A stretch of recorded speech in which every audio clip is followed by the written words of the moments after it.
ममता दीदी সবাই সবকিছু পারে না। मेरी बात सुन लो। অপদার্থ একটা স্বরাষ্ট্রমন্ত্রী বর্ডার আটকাতে পারে না। लेकिन टीएमसी ने उसे भी अपने भ्रष्टाचार का शिकार बना लिया है। আজকে রবীন্দ্রনাথ ঠাকুর বেঁচে থাকলে নোটিশ পাঠাতো। इस बार वन साइडेड नहीं होगा। রাত থেকে পরিবেশ পাল্টেই যাবে, কাল সকালবেলা গল্প। সিএন ডিজিটাল আপনাদের স্বাগত। আপনারা দেখছেন বাংলার ব্যালট যুদ্ধ, আর আমি আপনাদের সঙ্গে রয়েছি মণি ভট্টাচার্য। আর মাত্র কিছুক্ষণ, বা বলা ভালো একটা রাত, ঠিক তারপর বোঝা যাবে বা পরিষ্কার হয়ে যাবে বাংলা আসলে কার, তৃণমূলের নাকি বিজেপির বা অন্য কোনো দল তার কিনা।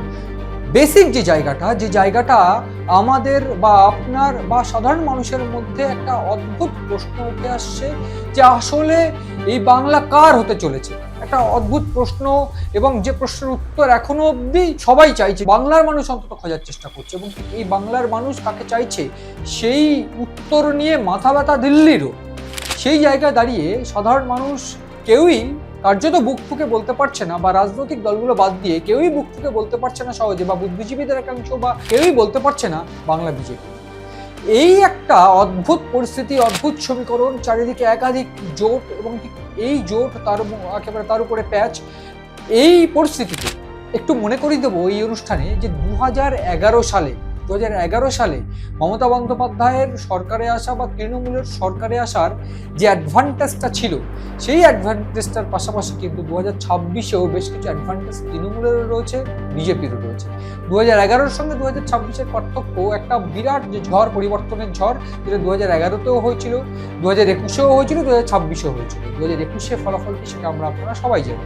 2011-তে ফলাফল সেটাও জানি যে একেবারে বামফ্রন্টকে সরিয়ে দিয়ে ক্ষমতায় এসেছিল তৃণমূল এবং কংগ্রেস জোট, এবং সেই তৃণমূল এবং কংগ্রেস জোট ক্ষমতায় আসা, এবং এরপর দীর্ঘ 15 বছর পরে এই 2026-এ ফের একটা রব উঠেছে যে সরকার পরিবর্তন হবে বা কিছু।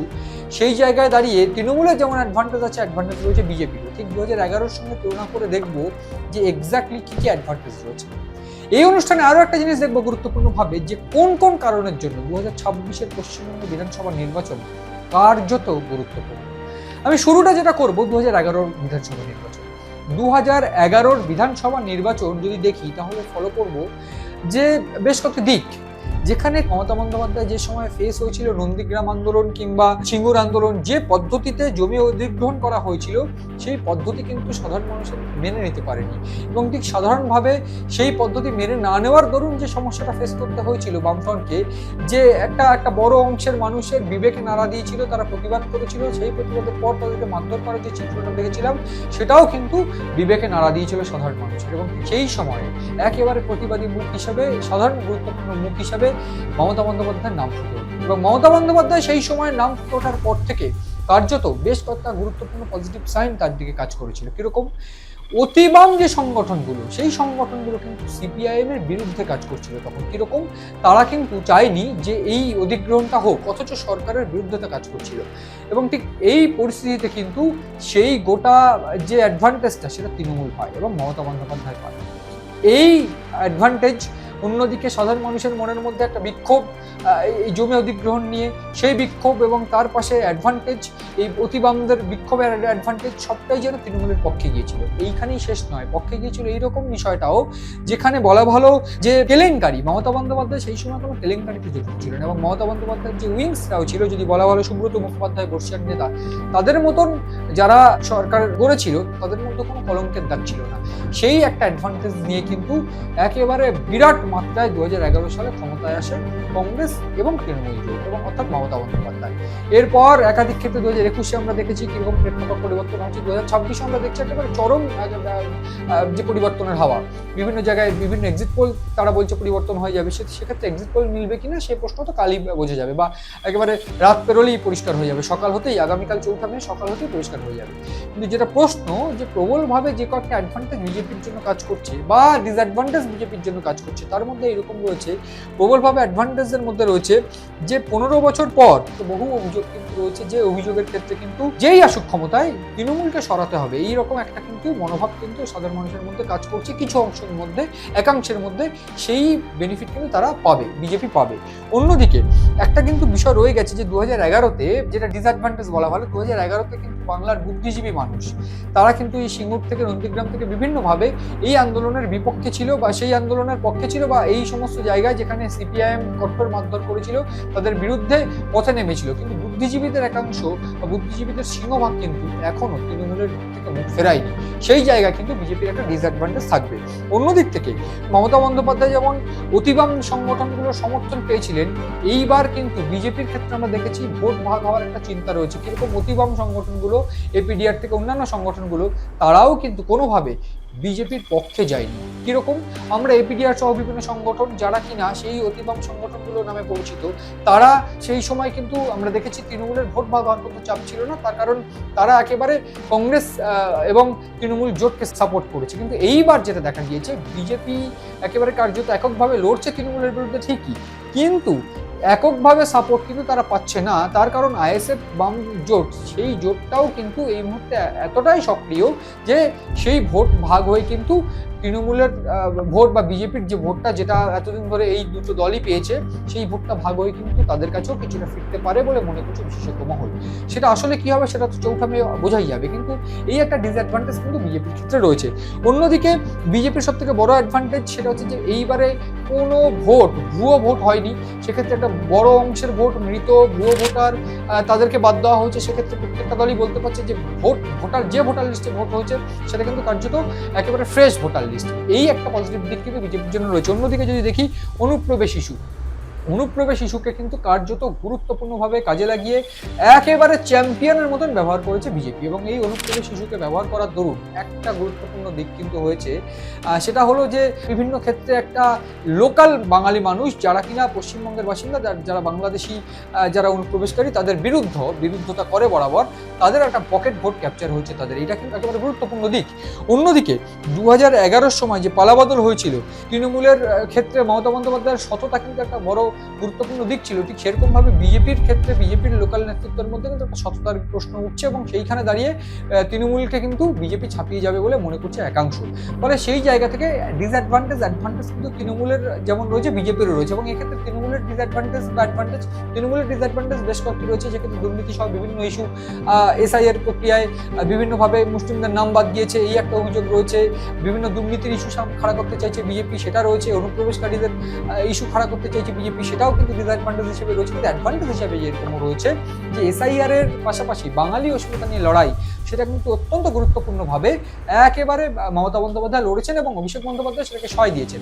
ফলে যেটা হয়েছে যে বাঙালি মানুষ তারা যে কোনোভাবে আর এই জায়গা থেকে মুখ ফেরাতে চাইছে না সাধারণ মানুষ, সেটাও কিন্তু পরিষ্কার হয়ে যাচ্ছে। এবার এই একটা দিকটার পাশাপাশি যদি দেখি, সেক্ষেত্রে তৃণমূলের অ্যাডভান্টেজের পক্ষে এই 27 লক্ষ যারা লজিক্যাল ডিসক্রিপেন্সিতে বাদ গিয়েছে, তাদের পরিবার স্বজন, আত্মীয় স্বজন, তারা কি আলটিমেটলি বিজেপিকে দেবে? এবার সেই ভোটটা অ্যান্টি বিজেপি হয়ে যাবে না তো?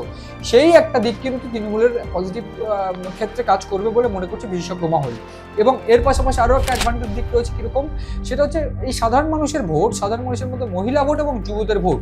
ইতিমধ্যে বেকার ভাতা এবং এই লক্ষ্মীর ভাণ্ডার, সেই লক্ষ্মীর ভাণ্ডার এবং বেকার ভাতা দুটোই যে হিট করতে পারে, সেইটা কিন্তু 2021-এই আমরা দেখেছি লক্ষ্মীর ভাণ্ডার দিয়ে। এবং ঠিক সেইখানে দাঁড়িয়ে মহিলা ভোট এবং তৃণমূলের তরফ থেকে এই যুব ভাতার মাধ্যমে যে যুব ভোট, যেটা কিন্তু এই মুহূর্তে তৃণমূলের একটা বিরাট বড় এক্স ফ্যাক্টর। যদিও এই ভোটটা কাটার জন্য পাল্টা বিজেপির তরফ থেকে অন্নপূর্ণা ভাণ্ডার এবং যুবদের 3000 টাকা করে দেওয়ার ঘোষণা করা হয়েছে। আদতে সেটা কতটা বিশ্বাসযোগ্য হিসাবে প্রমাণ করতে পেরেছে বিজেপি, সেই প্রশ্নটা কিন্তু থাকছে, এবং ঠিক সেটাও তৃণমূল তুলছে। ফলে সেই জায়গা থেকে একটা পকেট ভোট যুবদের এবং মহিলাদের তৃণমূলের ঘরে যাবে, এটাই কিন্তু ইতিমধ্যে এখন অব্দি মনে হচ্ছে।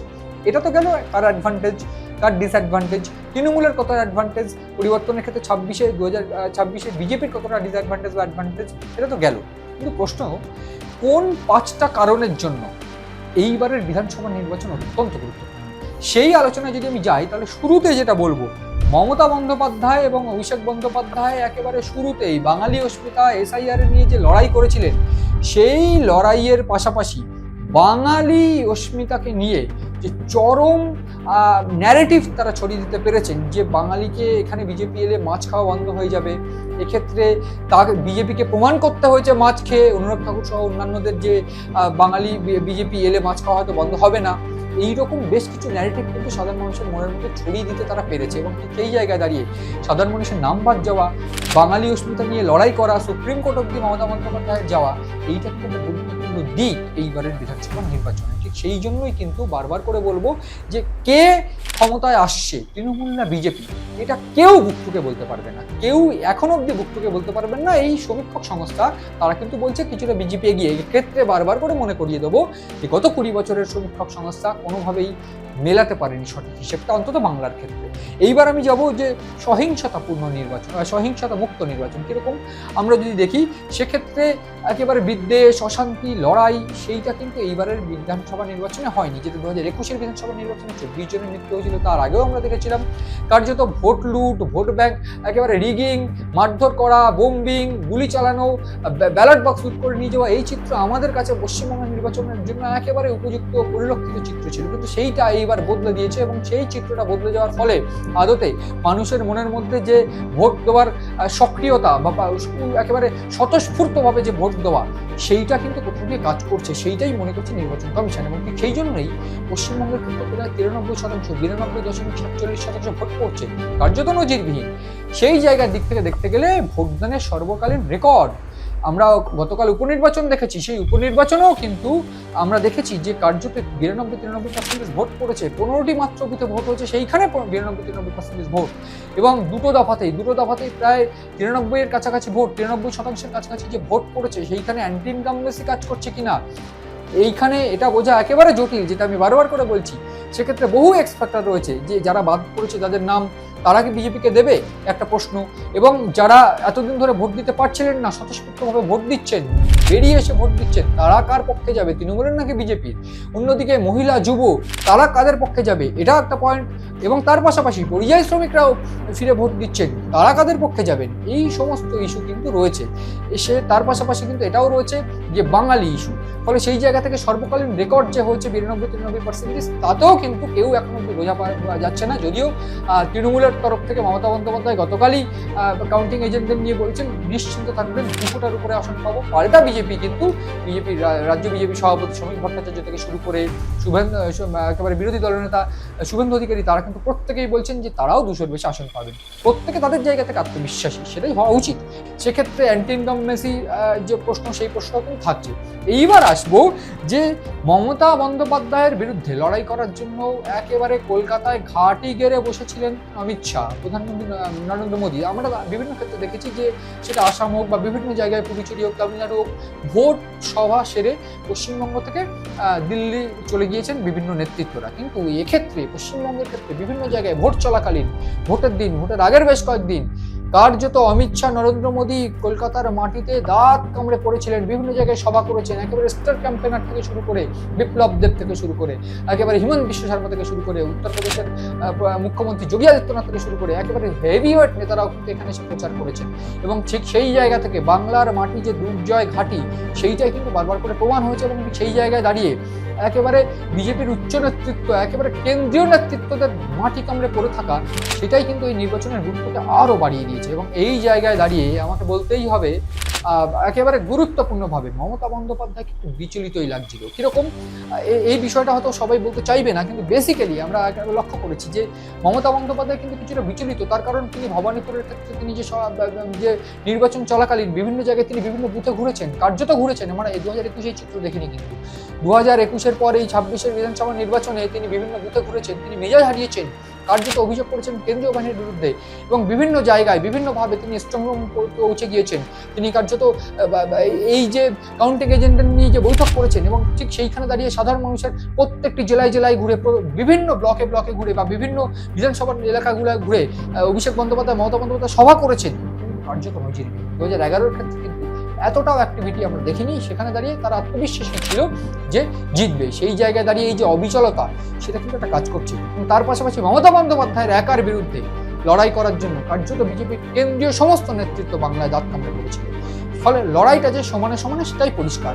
এবং সর্বশেষ যে বিষয় যেটা গুরুত্বপূর্ণ, যে বাঙালি অস্মিতা এবং তার পাশাপাশি এতগুলো ইস্যু, সেক্ষেত্রে এসআইআর এ নাম বাদ যাওয়া, এসআইআর এ লজিক্যাল ডিসক্রিপেন্সিতে নাম বাদ যাওয়া, যারা নাম বাদ গিয়েছে হিন্দু হোক মুসলিম হোক তারা কি ভোট দেবে বিজেপিকে, নাম বাদ যাওয়ার পর মতুয়া ইস্যু রয়েছে, পরিযায়ী শ্রমিকরা ফিরছে, এবং তার পাশাপাশি এত উচ্চ হারে ভোট দেওয়া 93% এবং তার পাশাপাশি একেবারে আশ্চর্যভাবে গোটা পশ্চিমবঙ্গের ভোট কালচারকে বদলে দিয়ে একেবারে শান্তিপূর্ণ নির্বাচন, হিংসাবিহীন নির্বাচন, এই সমস্ত ইস্যুকে একসঙ্গে এক শরবতে যদি একটা গ্লাসে যদি শরবত বানানো হয় তাহলেও বোঝার উপায় নেই যে শরবতটা কিসের শরবত। এবং সব জায়গায় এখন অব্দি ম্যাট্রিক্স থেকে শুরু করে বিভিন্ন যে ফলাফল বেরিয়েছে সমীক্ষক সংস্থাগুলো, তারা কেউ বিজেপিকে এগিয়ে রাখছেন, কেউ তৃণমূলকে, কিন্তু একেবারে সাধারণ মানুষ বা বেসিক্যালি যারা বুদ্ধিজীবী তারাও এখন অব্দি মুক্ত বলতে পারছেন না কে এগিয়ে থাকবে। এত কিছু ইস্যু থাকার পরেও, এত পার্সেন্টেজ ভোট থাকার পরেও এবং শান্তিপূর্ণ ভোট হওয়ার পরেও